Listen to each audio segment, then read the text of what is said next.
Hello everyone, welcome to IS point. आज हम यहाँ पे बात करने वाले हैं धर्मनिरपेक्ष राज्य के बारे में। ठीक है, तो अभी जो हमारा ये धर्मनिरपेक्षता का चैप्टर चल रहा है, इसमें खैर हम लोगों ने कल तो बहुत ज़्यादा सत्संग वाली बात कर ली है, तो वहाँ से आपको कुछ चीज़ें समझ में आई होंगी कि धर्मनिरपेक्षता क्यों ज़रूरी होता है। ठीक है, अभी मैं नहीं कह सकती कि आप बिल्कुल क्लियरली समझ गए होंगे, बट हमने देखा था कि किसी आप एक पर्टिकुलर धर्म को मान्यता देते या उनका समुदाय वगैरह बन जाता है, तो फिर वो क्या करते हैं, प्रॉब्लम्स क्रिएट करते हैं कि वहाँ पे महिलाएं नहीं जाएंगी, दलित नहीं जाएंगे, ऐसा मतलब वो कुछ अपना एजेंडा अपनाते हैं वो लोग।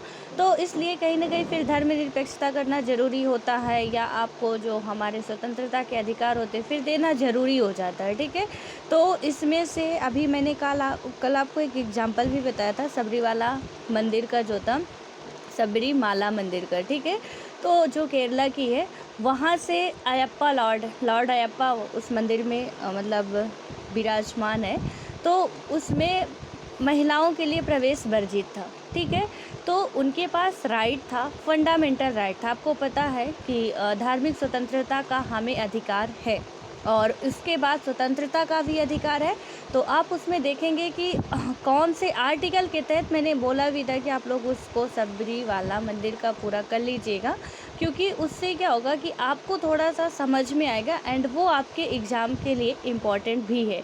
तो ये जो केसेस वगैरह आते रहते हैं, जो अधिनियम आते हैं सुप्रीम कोर्ट के द्वारा, हर एक केस पे आपको बिल्कुल भी नज़र रखने की ज़रूरत नहीं है कि किसी भी केस पे कुछ भी आ रहा तो आप नज़र रखें, लेकिन हाँ, सुप्रीम कोर्ट के ज़्यादातर केसों पे नज़र रखना ज़रूरी होता है। यानी कि जो आ रहा है और हमें लग रहा कि हमारे ये सिलेबस से रिलेटेड है, तो उसे हमें ध्यान से देखना चाहिए, एंड अपनी नोट्स में कुछ चीज़ें कि किस आर्टिकल के तहत इसमें बात की गई, किस आर्टिकल के तहत मतलब महिलाओं ने सुप्रीम कोर्ट तक ये केस दायर किया था, कि क्योंकि आप कोई प्रूफ देंगे तभी तो वहाँ तक आप जा पाएंगे, क्योंकि हमारे जो मौलिक अधिकार हैं उनका संरक्षक सुप्रीम कोर्ट ही माना जाता है। ठीक है, तो जो नहीं पढ़े हो सबरीमाला मंदिर का, तो आज आप पढ़ लीजिएगा, उसका थोड़ा आपको पढ़ना ज़रूरी है। उसके बाद अब हम यहाँ पे आते हैं धर्मनिरपेक्ष राज्य में। और धर्मनिरपेक्ष राज्य की यदि हम बात करते हैं, तो क्या होता है कि धार्मिक भेदभाव रोकने का एक रास्ता यह हो सकता है कि हम आपसी जागरूकता के लिए एक साथ मिलकर काम करें। यानी कि धार्मिक भेदभाव, जो धर्म में भेदभाव होता है, आपके हिंदू धर्म में ही कितने भेदभाव होते हैं, मतलब पहले ही हम पढ़ चुके हैं कि दलितों को मंदिरों में नहीं जाने दिया जा रहा, महिलाओं को मंदिरों में नहीं जाने दिया जा रहा है। तो क्या उनकी वो पैतृक संपत्ति होके आई है कि आप ही जा सकते हो सिर्फ मंदिर में? आपके पापा आपके हो सकते हैं, भगवान सिर्फ आपके हो सकते, ये किसने कह दिया? लेकिन वहाँ पे इस तरीके का भेदभाव चलता, एक ही समाज में चलता है। कुछ किसी भी आप धर्म से बिलोंग करते हो, वहाँ पे ये सारी चीज़ें चलती रहती भेदभाव की। एक हिंदू धर्म में ही आप देख रहे हो कितने लोगों पे भेदभाव है, कि हिंदू तो आप उसकी भले ही वो दलित वर्ग का है, या एसटी कैटेगरी में आते हैं, या एससी कैटेगरी में आते हैं, या ओबीसी में आए, या कि जनरल में आते हैं। ठीक है, तो ऐसा तो किसी ने कह नहीं दिया, या तो भगवान ने ऐसा लिख के नहीं भेज दिया कि सिर्फ हमारी पूजा श्रद्धा जो है वो सिर्फ जनरल कैटेगरी वाले करेंगे, या तो वो सिर्फ क्षत्रिय ही करेंगे, या वैश्य को ये अधिकार ही नहीं है कि वो पूजा करें। लेकिन यहाँ आके हमने भेदभाव क्रिएट कर दिया कि इसमें सिर्फ हम कर सकते हैं, यानी कि जो उच्च वर्ग के होंगे, जो निम्न वर्ग के हैं उन्हें परमिशन नहीं देते, क्योंकि भगवान परमिशन नहीं दे रहे हैं। यदि वो जाते हैं वो अछूत माने जाते हैं, महिलाएं अछूत हैं, दलित वर्ग के अछूत हैं, तो वो जाते हैं तो मंदिर से कहीं ना कहीं भगवान जी जो है वो अप्रसन्न हो जाएंगे। तो ये हमने क्रिएट कर दिया, एक डर सा भर दिया लोगों के अंदर कि यदि आप जाते हो तो पाप हो जाएगा। पाप क्या होता है, कैसा होता है, मतलब पाप हो जाएगा, अब ये क्या है पाप? तो अब ऐसा डर भर दिया, लोग कहते हैं कि यार वहाँ मत जाना, पाप हो जाएगा। पाप क्या है? किसी को ये नहीं पता कि कैसे होता है, ये कैसे दिखता है, किस तरीके का है, गोरा है काला है, कुछ भी नहीं पता है। बस कह दिया कि ऐसा करने से सही नहीं होता, तो ठीक है, हम मान लेते हैं कि सही नहीं होता है। जैसे आपको याद होगा, इस एग्जाम्पल से शायद आप बहुत अच्छे तरीके से समझ पाएँ। हम लोगों ने इसी एनसीईआरटी में पढ़ा था कि जब महिला पढ़ने के लिए तैयार होती है, उस टाइम पे जब पहले महिलाओं को पढ़ने नहीं दिया जाता था, तो क्या बातें बनाई जाती थी कि यदि महिला पढ़ेंगी तो वो एक तो अपने घर परिवार के लिए कुलक्षणी होंगी, यानी अशुभ मानी जाएंगी, और उसका पति जो है वो मर जाएगा। यानी कि ये डर उनके अंदर बैठा दिया गया था, यदि महिला पढ़ने जाती है तो उसका, या पढ़ने की कोशिश भी करती है, तो वो अपने घर के लिए तो अशुभ है ही, कुलक्षणी है ही वो, उसका पति भी मर जाएगा। लेकिन जब एक महिला ने, आपको याद होगा बहुत अच्छे तरीके से, कि जब उस महिला ने पढ़ाई करना शुरू की तो ना तो पति मरा, ना बेटा मरा, ना सास मरी, ना ससुर मरा, कोई भी नहीं मरा, और वो फाइनली डॉक्टर बन जाती है पढ़ के। कोई भी नहीं मरता, बल्कि वो और भी लोगों को बचा पाती है। तो ये सिचुएशन होती है कि ऐसे कहते हैं कि वो मर जाएगा, वो मर जाएगा, ये पाप होगा, वो पाप होगा, और इतने में जिससे जिससे आप विजयी हो पाओ उससे उससे हो लेते हो कि आप थोड़ा ज़्यादा वर्चस्व वाले हो तो आप अपना बना लेंगे, और दूसरे को हम धकेल देते हैं नीचे, कि ऐसा नहीं है। इसीलिए धर्मनिरपेक्षता की बात अभी आपको समझ में आएगी, और थोड़ा किताब से भी हट के आप अपने देश में ही नज़र दौड़ाएंगे, अपने आस पड़ोस में ही बखूबी समझ सकते हैं आप कि क्या सिचुएशन है, ठीक है। एंड फिर आप डिसीजन भी ले पाएंगे कि क्या ये सही है लाना या नहीं। देन उसके बाद क्या होता है कि लोगों की सोच को बदलने में मदद करने के लिए शिक्षा एक उपाय है। यानी कि लोगों की सोच को, अब शिक्षा कैसे एक उपाय है कि अभी मैंने आपको बहुत सारी बातें बताई, ठीक है। अभी तक हो सकता है कि कुछ चीज़ें आपको पता रही हो, कुछ चीज़ें ना पता रही हो, लेकिन अब मेरे बताने के बाद आप एक एजुकेटेड पर्सन हो, आप पढ़ाई कर रहे हो, यानी माना जाता है, और वो भी जो हमारे देश की सबसे कठिनतम परीक्षा मानी जाती है, आप उसकी तैयारी कर रहे हो। और यहाँ पे आपसे बहुत ज़्यादा लोगों की उम्मीद होती है, घर वालों की, परिवार वालों की, इनफैक्ट बाहर वालों की भी, कि यदि हम कुछ पूछ रहे हैं तो इस बंदे के द्वारा हमें सॉलिड आंसर मिलेगा। कोई घुमा फिरा वाला नहीं कि ऐसा वैसा हमने कहानी बना दी, घंटों भर की कहानी, एक जवाब देने के लिए हम पूरी कहानी रच गए, जबकि 100 बात की एक बात हमें एक वर्ड में ही आंसर दे देना था। तो ऐसे तो सब दे सकते हैं, लेकिन लोग आपसे कुछ अलग नज़रिए से देखते हैं। अभी जो वर्चस्व बना हुआ है इन लोगों का, तो वो कुछ अलग ही है, और वहाँ से आपका जो ओहदा है बनने से पहले ही आपके कुछ एटीट्यूड लोगों का, आप जो भी आस पड़ोस के लोग होते हैं, आपको देखने का नज़रिया थोड़ा उनका अलग हो जाता है कि किस तरीके से वो ये यूपीएससी की तैयारी कर रहे हैं, चाहे भले ही ना हो, और घर के अंदर हम भले ही कुछ कर रहे हो, बाहर 2-4 बातें झाड़ दी और सबको लगता है कि बहुत ही होशियार हो, ठीक है। तो यहाँ पे क्या हो रहा है, मतलब अभी आप पढ़ रहे हो, आप एजुकेटेड पर्सन हो, आपके पास शिक्षा मिल रही, ज्ञान मिल रहा है आपको कि ये सब दुनियादारी कुछ नहीं होता है, यानी कि धर्म में, या कि ये जो हमारे यहाँ भेदभाव किया जा रहा है, ये होना चाहिए या नहीं होना चाहिए। यदि शिक्षा मिल रही है तो आपको वो चीज़ें पता होंगी। लेकिन वहीं आप अपने दूसरे फ्रेंड से पूछिए जो कि हो गया, ठीक है, हमने बस पढ़ा इसलिए कि साक्षर हो जाए। साक्षर का मतलब क्या होता है कि आप लिख सकते हैं और पढ़ सकते हैं, नॉट आपके पास नॉलेज नहीं है, आप लिख सकते हैं, पढ़ सकते हैं, आप साक्षर हैं। और आज तक तो कॉलेज तक जा के साक्षर हो रहे हैं, तो ऐसी सिचुएशन हो गई है। तो यहाँ पे आप लोग क्या माना जाता है कि आपके पास ज्ञान है, ठीक है। ज्ञान होना, नॉलेज होना एक अलग बात होती है, साक्षर होना एक अलग बात होती है। तो इतना तो आप नॉलेज गेन कर पा रहे हो कि यहाँ पे क्या चीज़ें हो रही हैं, क्या नहीं हो रही, क्या होनी चाहिए रियल में, क्या नहीं होनी चाहिए, और कैसी कैसी यहाँ की सिचुएशन है, क्या क्या सुधार करने लायक है, वो सब आपके अंदर, आपके माइंड में आ रहा होगा कि ये गलत हो रहा है, ये सही हो रहा है।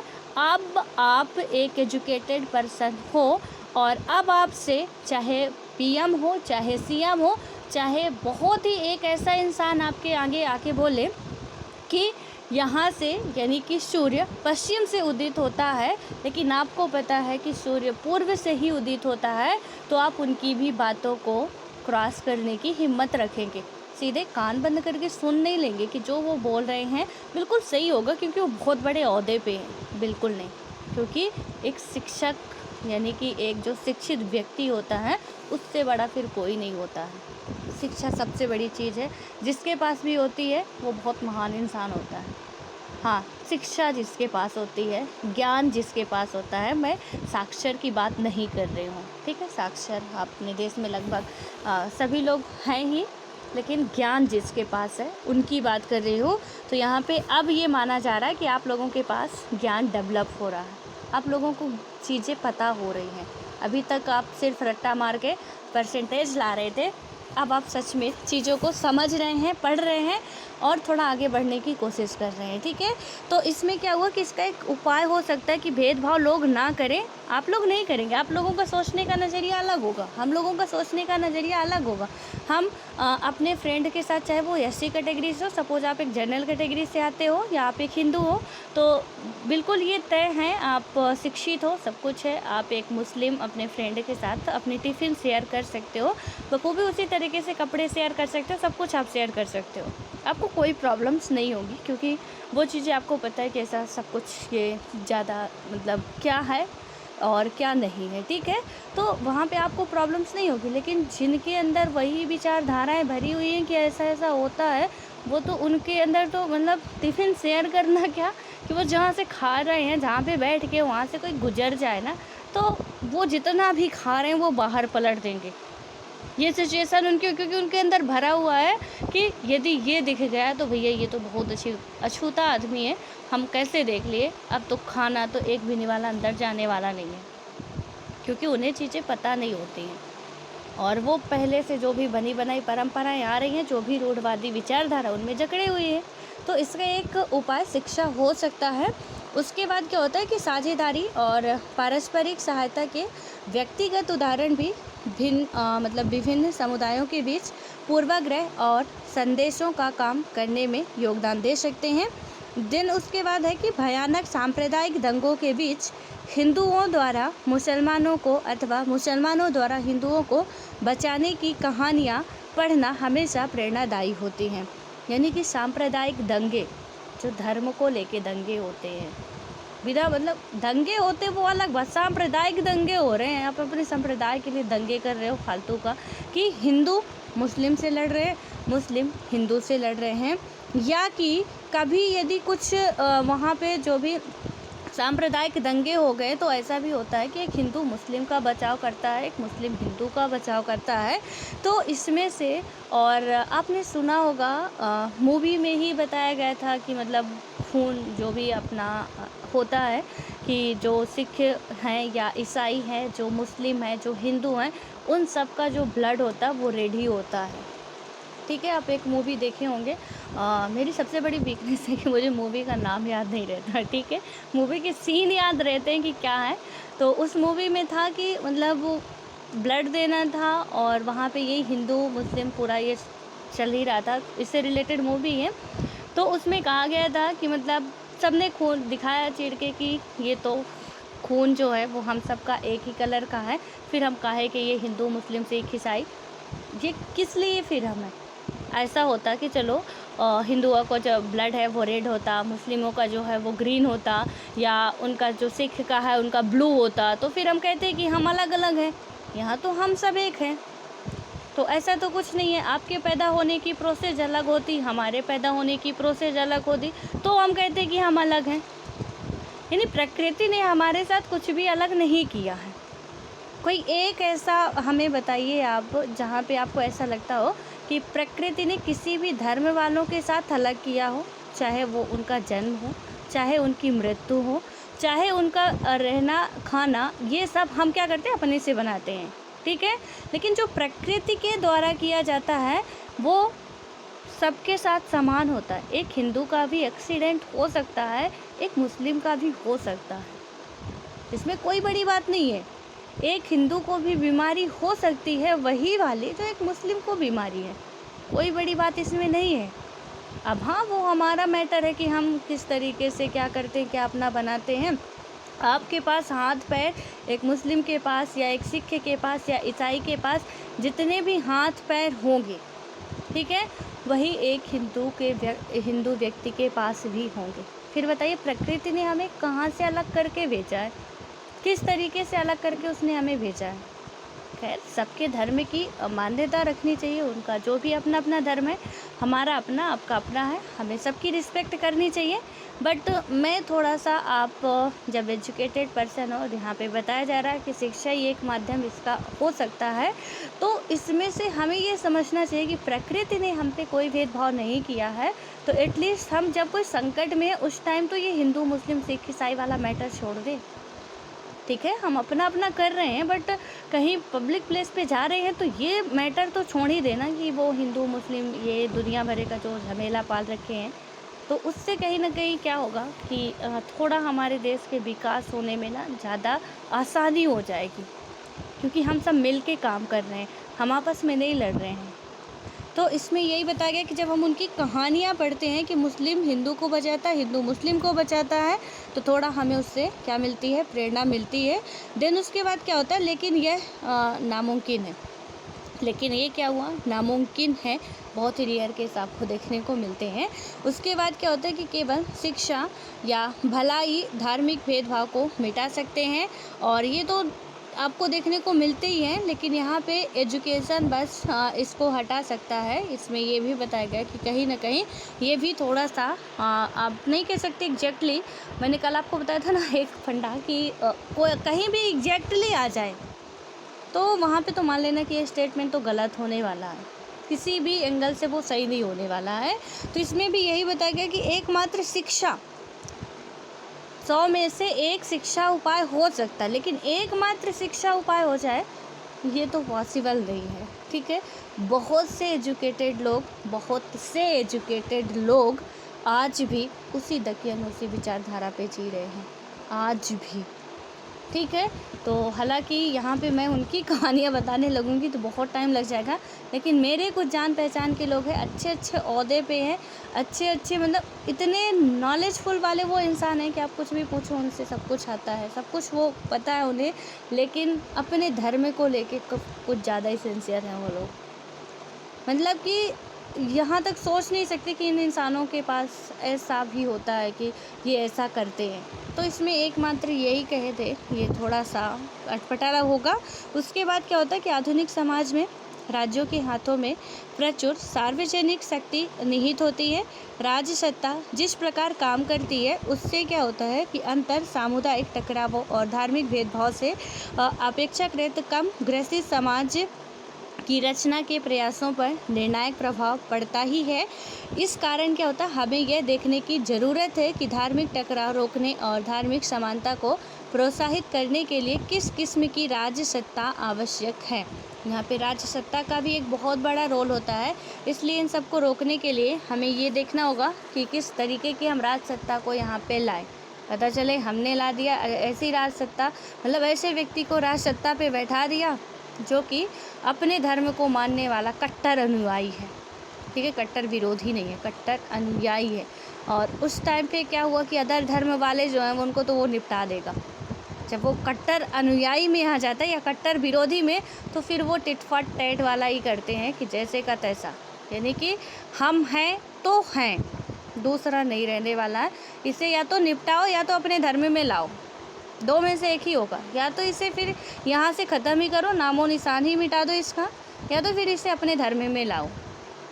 तो ऐसी राज सत्ता हम अपने शासन व्यवस्था में ऐसे लोगों को बैठा दे तो ये तो बहुत ही मतलब हानिकारक होगा कि पूरा का पूरा सीधे मतलब हमें या तो हम उनकी जो भी धर्म मान रहे उनमें जाएं या तो हमें निपटा दिया जाएगा, यानी कि हमें मार दिया जाएगा, या हमें ऐसे कहीं पे पता नहीं चलेगा कि हमको कहाँ भेज दिया गया, क्या कर दिया गया।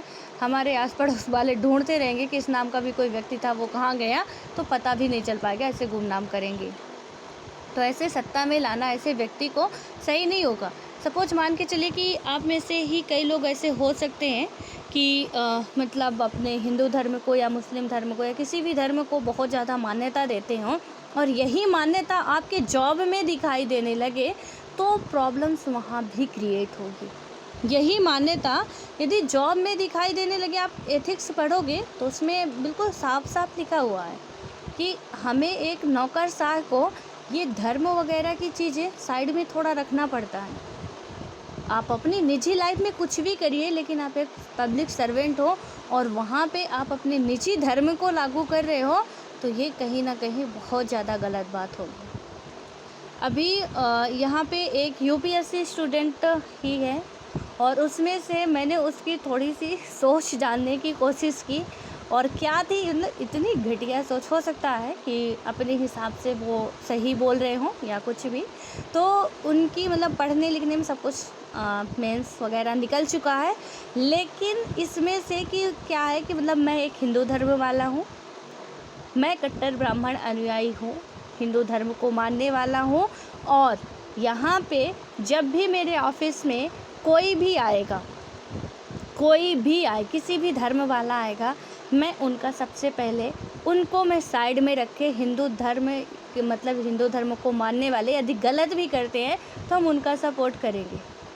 अब ऐसे ऐसे लोग भी मिल जाते हैं। अब मान के चलिए कि ये लोग यदि आ गए पद पे तो क्या होने वाली सिचुएशन।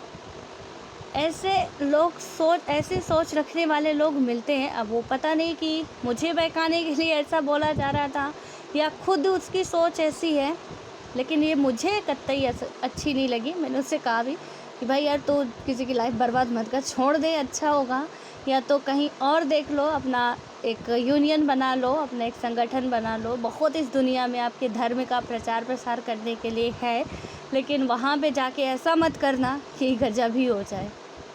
तो उसमें से फिर बाद में कि ठीक है ऐसा नहीं होगा, जो देख के, क्योंकि अपनी पदवी भी प्यारी होती है, लेकिन ऐसी सोच वाले लोग रहते हैं और वो सोच कहीं ना कहीं हमारी निकल आती है। ये बिल्कुल तय है कि आप जैसा सोचते हैं, कितना भी बचना चाहें, तो कहीं ना कहीं वो झलक ही जाती है और हो सकता है कि उससे कई सारे लोगों को बहुत ज़्यादा नुकसान हो जाए। तो ऐसा हमें नहीं सोचना भी नहीं चाहिए, ठीक है। उसके बाद क्या हो रहा है यहाँ पे कि एक राष्ट्र को किसी धार्मिक समूह में के वर्चस्व को कैसे रोकना चाहिए, कि एक राष्ट्र जो है उसे धार्मिक समूह के वर्चस्व को कैसे रोकना चाहिए, कि किसी ने यूनियन भी बना लिया, कोई दूसरा भी बना रहा, अब उनमें ही टक्कर चल गई कि हम अपने वर्चस्व के लिए मरे जा रहे हैं, वो अपने वर्चस्व के लिए मरे जा रहे हैं, तो फिर अपना अपना होने लगा, फिर भी समस्या क्रिएट हो गई। तो इसे कैसे रोकना चाहिए? सबसे पहले जो राज्य सत्ता किसी खास धर्म के प्रमुखों द्वारा संचालित नहीं होनी चाहिए। सबसे पहली बात, राज्य सत्ता जो है, क्योंकि यहाँ पे उसका बहुत बड़ा रोल होता है कि वो किसी धर्म प्रमुखों द्वारा प्रचलित व या संचालित नहीं होनी चाहिए, ठीक है। उसके बाद क्या होता है कि पुरोहिताई व्यवस्था द्वारा प्रत्यक्ष रूप से शासित राष्ट्र धर्मतांत्रिक राष्ट्र कहलाता है। यानी कि पुरोहिताई का मतलब क्या होता है? जो पुरोहित लोग होते हैं, पंडित पुरोहित आपने सुना होगा, तो उनसे रिलेटेड है कि इसमें बताया गया कि यदि पुरोहिती व्यवस्था चल रही है यहाँ पे, तो प्रत्यक्ष रूप से शासित राष्ट्र में धर्मतांत्रिक, लोकतांत्रिक नहीं कहेंगे, फिर हम धर्मतांत्रिक राष्ट्र कहेंगे इससे, ठीक है। कि जब किसी पुरोहित के द्वारा, किसी पंडित के द्वारा शासन व्यवस्थाएं चलाई जाएंगी, उसे हम क्या कहेंगे? कि धर्मतांत्रिक है, लोकतांत्रिक व्यवस्था नहीं है। थोड़ा सा इसको, ऐसी कंट्री, शायद ऐसे राष्ट्र का नाम पहली बार सुन रहे होंगे आप। कैसे भी राष्ट्र का निर्माण हो सकता है यदि लोग इस सिचुएशन में आ जाते हैं। उसके बाद क्या होता है कि धर्मतांत्रिक राष्ट्र अपनी श्रेणीबद्धता, उत्पीड़न और दूसरे धार्मिक समूह के सदस्यों को धार्मिक स्वतंत्रता ना देने के लिए कुख्यात रहे हैं। और मध्यकालीन यूरोप में क्या हुआ था कि पोप की राजसत्ता या हाल के समय में तालिबानी राजसत्ता, जहां धार्मिक और राजनीतिक संस्थाओं के बीच अलगाव का अभाव था। और इस प्रकार के क्या होते हैं कि इस प्रकार के उदाहरण है, यदि हमारे लिए शांति, स्वतंत्रता और समानता का कोई महत्व है, तो धार्मिक संस्थाओं और राजसत्ता की संस्थाओं के बीच संबंध विच्छेद अवश्य होना चाहिए। यानी कि अगर आप चाहते हो इन वर्डों को अपने यहाँ पे लागू करना, अपने राष्ट्र में, कौन कौन से वर्ड? शांति, ठीक है। शांति का मतलब आप समझ सकते हैं, आपको भी शांति चाहिए, हमें भी शांति चाहिए, दूसरे व्यक्ति को भी शांति चाहिए। कोई भी इंसान नहीं चाहता कि हम हमेशा तबाही मचाते रहें या हम हमेशा तबाह रहें, ठीक है। हर एक इंसान को शांति चाहिए। देन उसके बाद क्या होता है? स्वतंत्रता। हमें भी स्वतंत्रता हर चीज़ की चाहिए, हर चीज़ की स्वतंत्रता हमें भी चाहिए, आपको भी चाहिए, राष्ट्र में रहने वाले हर एक लोग को चाहिए स्वतंत्रता। उसके बाद समानता, इक्वलिटी भी हमें चाहिए, चाहे फिर वो स्त्री हो, चाहे पुरुष हो, चाहे दलित हो, चाहे उच्च वर्ग के हो, चाहे निम्न वर्ग के हो, चाहे वो काले हों, चाहे गोरे हों, समानता हर एक इंसान को चाहिए होती। सबके अंदर इच्छाएं होती हैं कि हमें समाज में समान नज़र से देखा जाए। जैसे एक अच्छे इंसान को देखा जा रहा है, हम दलित हैं, हमें भी उसी नज़रिए से देखा जाए, और ये सबके अंदर इच्छाएं होती है। यदि इन वर्डों को अपने राष्ट्र में लाना है तो राज, सत्ता और धर्म, इन दोनों में ही तो विच्छेद होना बहुत इम्पोर्टेंट है कि राज सत्ता इधर रहे, धर्म इधर ही रहे तो बेहतर है। ये दोनों जाएं तो इधर को ही जाएं, इधर को ही जाएं, इनका डायरेक्शन ऐसे ना हो। ऐसे हो गया तो प्रॉब्लम्स बहुत बड़ी क्रिएट होने वाली है, प्रॉब्लम्स बहुत बड़ी क्रिएट होने वाली है। और मैं पहले ही बता चुकी हूँ कि कैसे क्रिएट होगी कि यदि धर्म इधर आया, पुरोहिताई व्यवस्था आई, क्या कहेंगे कि या तो इन्हें अपने धर्म में शामिल करो या तो इन्हें यहाँ से गुमनाम करो, सीधे सीधे एक ही फंडा होगा, फिर उसके अलावा कोई चारा नहीं बचेगा। और जब ऐसा होगा, हमारी इच्छाएं नहीं है कि हम अपने धर्म को छोड़ें, किसी की इच्छाएं नहीं होती हैं, चाहे कुछ भी हो जाए। अपने धर्म में कष्ट है तो हम सह लेंगे, लेकिन हम दूसरे धर्म को एक्सेप्ट कर ले, ये हमें मंजूर नहीं, किसी को भी नहीं मंजूर होता, ठीक है। अपनी अपनी श्रद्धा होती है, अपनी अपनी आस्था होती है, सबकी अपनी अपनी एक निजी लाइफ होती है। और वहाँ पे जब ये हमारे साथ ज़बरदस्ती करेंगे तो ये शांति, स्वतंत्रता, समानता वर्ड तो आप हटा ही दो, अपने कॉन्स्टिट्यूशन से ही हटा ही दो। फिर वो धर्म वालों का अलग ही कॉन्स्टिट्यूशन बनेगा, फिर जो धर्मतांत्रिक राष्ट्र होगा उसका अलग ही संविधान बनेगा, अलग ही उसकी सब कुछ प्रोसेस होगी, उसका कानून व्यवस्था अलग ही होगा कि कहीं पे पुरोहित जी बैठ के न्याय कर रहे होंगे, हम लोग हाथ पैर जोड़ के खड़े होंगे। तो कुछ ऐसी व्यवस्थाएं फिर आएंगी। उसके बाद अब क्या होता है कि कुछ लोग सोचते हैं कि संगठित धर्म और राज्य सत्ता के बीच संबंध विच्छेद ही धर्मनिरपेक्ष राज्य के अस्तित्व के लिए पर्याप्त है, मगर ऐसा होता नहीं दिखता है। यानी कि यहाँ पे क्या बताया गया कि कुछ लोगों की सोच, मेंटेलिटी ऐसी हो सकती है कि संगठित धर्म और राज्य सत्ता के बीच संबंध विच्छेद ही धर्मनिरपेक्ष राज्य के अस्तित्व के लिए पर्याप्त है। कि यानी हमने अभी पढ़ा ना ऊपर कि यहाँ पे विच्छेद होना चाहिए राज्य सत्ता में और धर्म में, बिल्कुल ऑब्वियस है, विच्छेद होना चाहिए और ये बहुत ज़रूरी है कि विच्छेद हो। धर्म राज सत्ता पे हावी हुआ ना तो प्रॉब्लम्स बहुत बड़ी क्रिएट होने वाली है, क्योंकि धर्म के लिए आज आप देख रहे हो कि लोग लड़ भिड़ जाने को तैयार है, जान तक देने को तैयार है। उतना राष्ट्रभक्त नहीं होते हैं जितना धर्म भक्त होते हैं। कि यहाँ पे भले ही राष्ट्र पे कुछ भी चल रहा हो, सबसे पहले हमारा धर्म बच जाए, उसके बाद हम देखते हैं क्या होता है। तो इसमें जब ऐसी सिचुएशन है और ऐसे में कोई सत्ता पे आ गया तो प्रॉब्लम्स तो क्रिएट होनी ही है। लेकिन इसका मतलब ये नहीं कि इन दोनों में विच्छेद हो जाए तो इतना ही होगा, कहीं ना कहीं वो थोड़ा यहाँ पे बताया गया है, मगर ऐसा होता नहीं दिखता है। यहाँ पे क्या होता है कि अनेक जो हमारे राज्य धर्मतांत्रिक ना होते हुए भी किसी खास धर्म के साथ घनिष्ठ गठजोड़ बनाए रखते हैं। अब देखिए यहाँ पे मैं एग्जांपल देती हूँ, हालांकि ये पॉलिटिक मुद्दा है, बोलना नहीं चाहिए मुझे, लेकिन आपने कई बार देखा होगा कि अभी बीजेपी की गवर्नमेंट है, ठीक है, बीजेपी की सरकार है। यहाँ पे क्या होता है कि जब भी संसद में कोई कानून पारित होता है, ठीक है, जब भी संसद की बैठक होती है, मोदी जी के द्वारा या अदर मेंबरों के द्वारा जय श्री राम के नारे लगाए जाते। काफ़ी ये बहस वाला मुद्दा था, ऐसा नहीं मैं बोल रही हूँ, आप लोगों को भी पता होगा, यदि आप लोग थोड़ा बहुत भी राज्यसभा टीवी वगैरह देखते होंगे या कहीं न्यूज़ वगैरह पढ़ते होंगे तो आपको पता होगा कि ये बहस का मुद्दा भी था कि संसद में आपने ये क्यों बोला, यानी कि आप डायरेक्टली खुले आप जय श्री राम के नारे लगा रहे हैं। गांधी जी पे भी कई सवाल उठाए जाते हैं कि जब गांधी जी अहिंसा परमो धर्मा की बात करते हैं तो फिर वो क्यों जय श्री राम ही बोलते थे, वो क्यों अल्लाह को नहीं याद करते थे, क्यों किसी ईसा मसीह को नहीं याद करते थे, वो क्यों राम का ही नाम लेके हमेशा गाते रहते थे। तो यहाँ पे ये धर्म देखिए कितना बड़ा, जब एक आप पब्लिक में जा रहे हो, आपके साथ सब कोई है, यानी कि संसद भवन में ये वर्ड बोलना कहीं ना कहीं उचित नहीं है, क्योंकि वहाँ पे हर एक धर्म के लोग हैं, वो सबको आपको पता है कि वहाँ पे हमारे ही प्रतिनिधि बैठे हैं एंड वो जो बोल रहे हैं यानी कि हमें वो प्रेजेंट कर रहे हैं। ठीक है। 10 लाख पे एक मेंबर चुना जा रहा है, तो 10 लाखों को प्रेजेंट कर रहा है। और उसमें से क्या कर रहे हो आप, उसमें से कई सारे हिंदू, मुस्लिम, सिख, ईसाई ने वोट दिया होगा, तब वो जीता है, तब वो जाके वहाँ मेंबर बना हुआ है। और यहाँ पे मैं इतना तो आशा कर सकती हूँ कि आपको ये पता होगा कि लोकसभा के मेंबर कहाँ से जाते हैं, राज्यसभा के मेंबर कहाँ से जाते हैं, कैसे जाते हैं, ठीक है। ये हम लोग बात कर चुके हैं। तो आपको यदि भूल गया हो तो थोड़ा दिमाग में जोर डालिए, बुक हो तो उसे पढ़िए, आपको पूरा सब कुछ याद आ जाएगा कहाँ से मेंबर जाते हैं।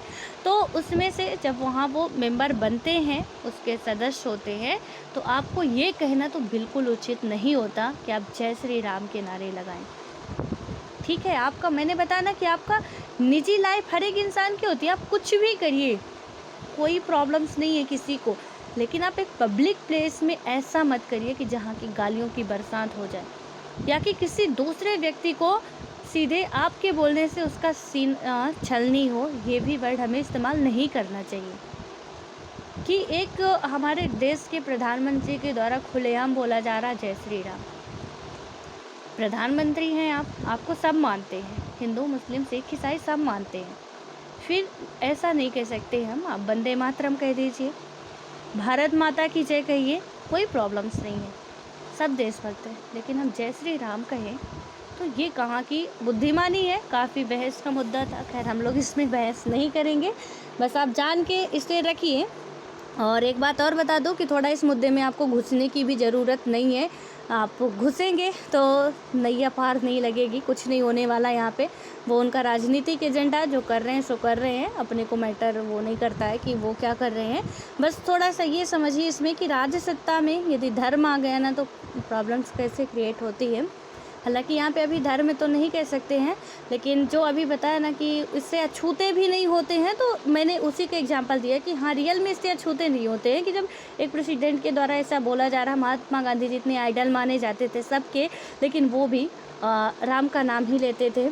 तो आपने कई बार सुना होगा, नहीं भी सुना होगा तो आज मेरे मुंह से पहली बार सुन रहे होंगे कि उन्हें भी खूब सारी कुछ ऐसे लोग हैं जो गालियाँ देते हैं कि वो ऐसा करते थे, वैसा करते थे, राम को ही क्यों मानते थे। तो कुछ जिनके पास कुछ टाइम नहीं होता है, जिन्हें एग्ज़ाम नहीं निकालना होता, वही ऐसी घटिया बातें करते हैं और कहते भी हैं, ठीक है।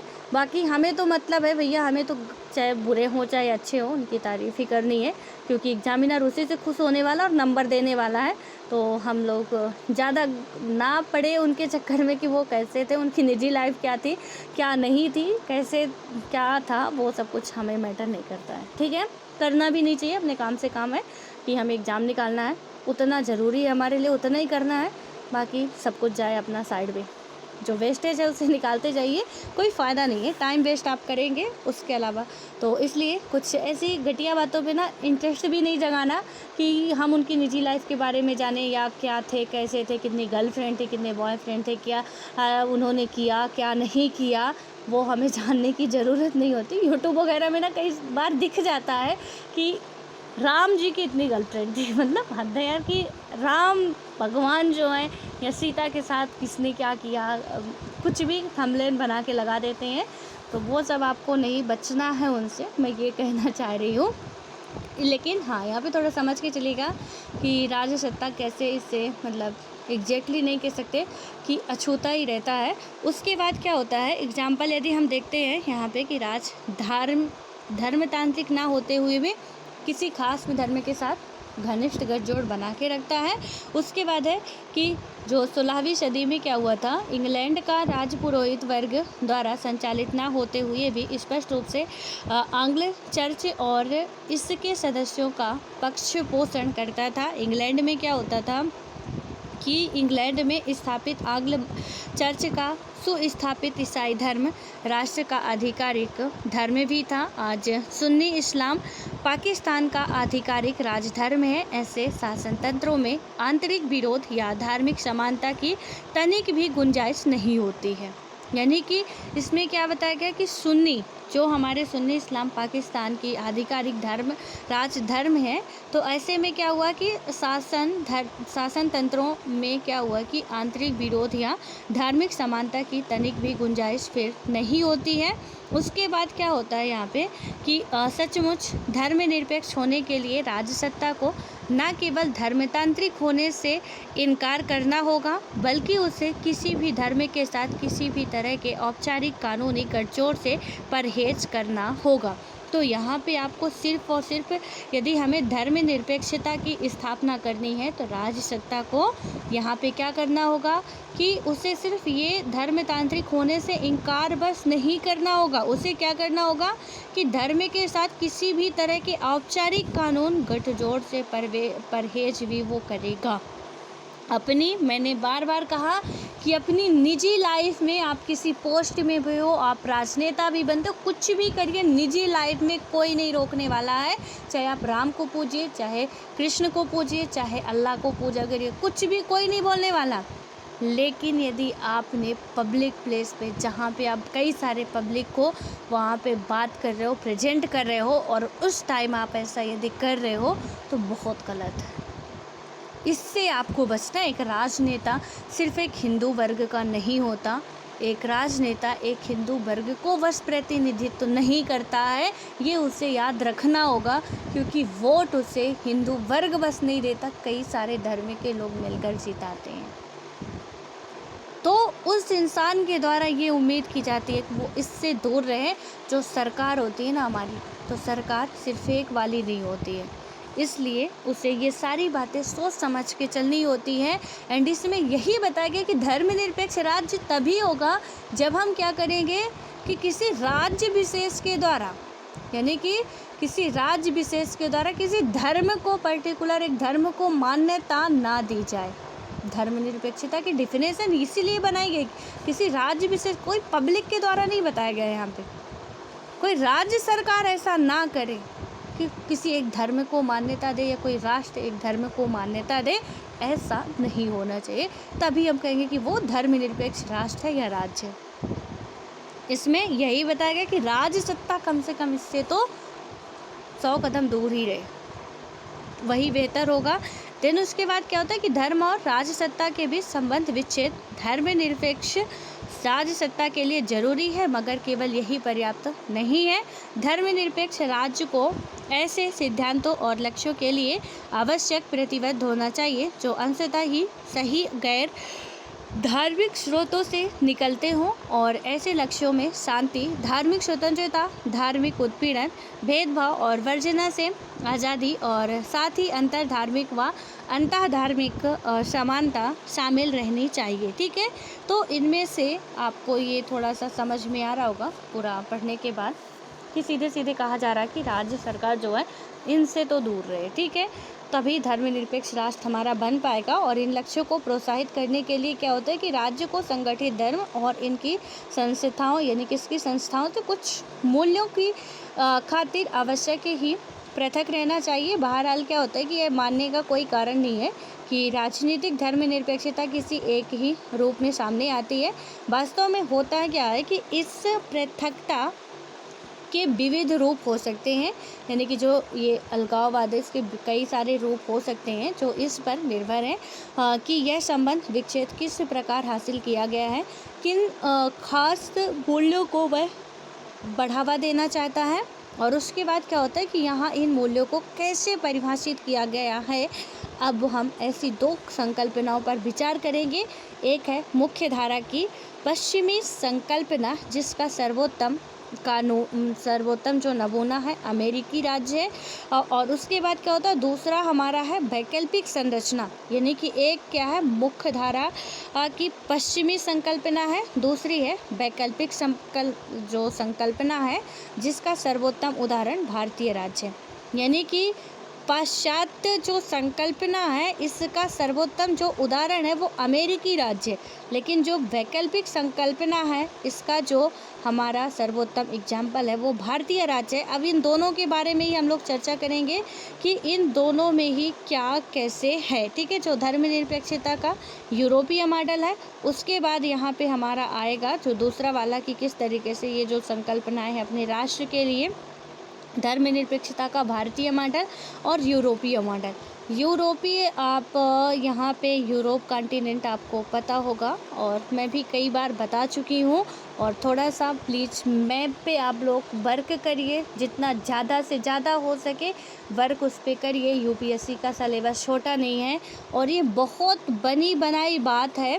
मैं क्या, दुनिया के कोई भी टीचर ऐसा नहीं बोल सकते कि हमारे पास कोई मैजिक स्टिक है वो हम दे देंगे आपको और आप यूपीएससी में सेलेक्ट हो जाएंगे। ये दुनिया का नहीं, हमारे देश का सबसे कठिनतम एग्ज़ाम है एंड हमें इसके लिए हार्ड वर्क करना ही पड़ता है, कुछ भी हो जाए। इसके सक्सेस का एक ही मंत्र है, सिर्फ़ और सिर्फ कड़ी मेहनत। और कड़ी मेहनत करने के भी तरीके होते हैं, गधा भी करता है, घोड़ा भी करता है, ज़्यादा तेज़ घोड़ा निकल जाता है। तो कड़ी मेहनत करने के तरीके भी होते हैं कि फिर आप उसी क्वेश्चन में अटके रहते हैं कि मतलब अच्छा आगरा का ताजमहल बनता है तो ताजमहल का जो इधर उधर की लंबाई कितनी है, चौड़ाई कितनी है, उसकी ऊंचाई कितनी है, कितने खंभे लगे हैं। तो यदि हम उसमें लग गए, बड़ी कड़ी मेहनत कर रहे हैं, बहुत कड़ी मेहनत कर रहे हैं, लेकिन हमारा वो कड़ी मेहनत किसी काम की नहीं है, क्योंकि वो कभी तो हमें पूछा नहीं जाना है कि भाई आगरा की जो ताजमहल था उसकी चौड़ाई कितनी थी, उसकी लंबाई कितनी थी, उसके चारों खंभे में कितने क्या क्या लगा था। तो वो सारी चीज़ें हमसे पूछी नहीं जानी है, लेकिन हमने बहुत कड़ी मेहनत की, उसमें टाइम वेस्ट कर रहे हैं। मेहनत तो आप कर रहे हैं लेकिन किसी काम की नहीं है वो। बिल्कुल ये सही है कि आप मेहनत कर रहे हैं। तो मेरी बातों को आप समझ रहे होंगे कि मैं क्या बोलना चाह रही हूँ कि हमें मेहनत ऐसी नहीं करनी है कि जिसमें कुछ भी ना मिले। हमने कह दिया हमें यूपीएससी करना और लग गए, पता नहीं क्या क्या है उसमें, क्या नहीं है, लगे हैं मेहनत करने में कि सब कुछ पढ़ना है और पढ़ रहे हैं, कुछ फ़ायदा ही नहीं निकल रहा। इसलिए प्लीज़ थोड़ा इन सब बातों से आप लोग ज़रूर बचा करिए, यही आपके लिए अच्छा होगा।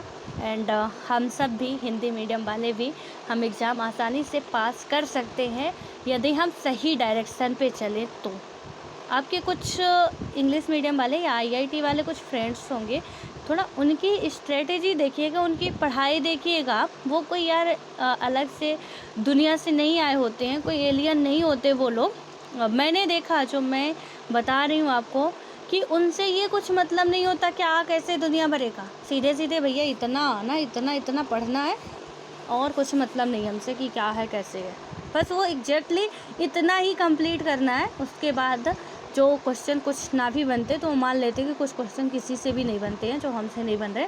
बस सिंपल सी बात है कि हमें राष्ट्रपति के बारे में पढ़ना है तो हमें राष्ट्रपति के बारे में सिर्फ इतना पढ़ना है कि जो क्वेश्चन में पूछा जाता है। अब हमें उनका ये नहीं पढ़ना कि पहले राष्ट्रपति राजेंद्र प्रसाद जी थे तो उनके दादा कौन थे, परदादा कौन थे, दादी कौन थी, उनकी मम्मी कौन थी, उनकी अम्मा कौन थी, वो हमें नहीं जानना। फिर हालांकि जो हमारे उनके पिता हैं या माता है तो कभी आज तक शायद मुझे नहीं लगता कि नाम पूछा गया हो। हाँ, बुद्ध वगैरह जो है उनके माता पिता का नाम पूछ लिया जाता है, लेकिन इसमें से यूपीएससी एग्ज़ाम में भैया ये फैक्ट नहीं पूछता है। ये भी बात क्लियर है कि फैक्ट नहीं पूछता है, फैक्ट क्लियर होते हैं हमारे, पूरे ये कंसेप्ट क्लियर होते हैं, तो हम जो भी पूछता है आसानी से उसे पुटअप कर लेते हैं। सो आप थोड़ा मेहनत भी करनी है, सच्चाई है कि मेहनत करनी पड़ेगी, लेकिन मेहनत भी थोड़ा होशियारी से करनी है कि हमारा टाइम वेस्ट ना हो। जितनी मेहनत कर रहे हैं वो उतनी मेहनत हमारी यूजफुल हो। ठीक है, सो आज के लिए इतना ही रखते हैं। थोड़ा सा आज प्रॉब्लम्स है, कल बात करेंगे अपना जो भी हमारा संशोधन वगैरह है वो सब देखेंगे। तो इसलिए आप लोग बस पढ़ते रहिए, थोड़ा सा मेरी बात पे प्लीज़ गौर किया करिए। ज़्यादा नहीं मैं कहती कि ज़्यादा ही गौर करो, क्योंकि ज़्यादा ही बता जाती हूँ, लेकिन थोड़ा भी गौर करेंगे तो हो सकता है कि कहीं ना कहीं मेरी बात आपको काफ़ी फ़ायदा पहुँचा जाए। तो यदि लगे आपको कि मानने लायक है तो बेशक माना करिए, नहीं लगे तो फिर क्या है, आपके पास दो कान है, एक से सुना करिए, दूसरे से निकाल दिया करिए। ठीक है, तो कोई फोर्सली नहीं है, क्योंकि आप भी भारत के नागरिक हो। भारत एक लोकतांत्रिक राष्ट्र है और यहाँ पे स्वतंत्रता जो हमें मिली हुई है वो आपको भी मिली हुई है। सो आपकी मर्ज़ी कि आप क्या करते हैं। एंड बेस्ट ऑफ लक, जैसे भी कर रहे हैं आप अच्छे से करते रहिए, चाहे वो से या मेरे हिसाब से करिए। ठीक है, अपने हिसाब से करेंगे तो बेटर होगा। बस एक थोड़ा सा मेंटोर का होता है कि वो थोड़ा आपको सही रास्ता बता सकता है, थोड़ा भटकने से रोक सकता है। ठीक है, तो उस हिसाब से आप चलते रहिए।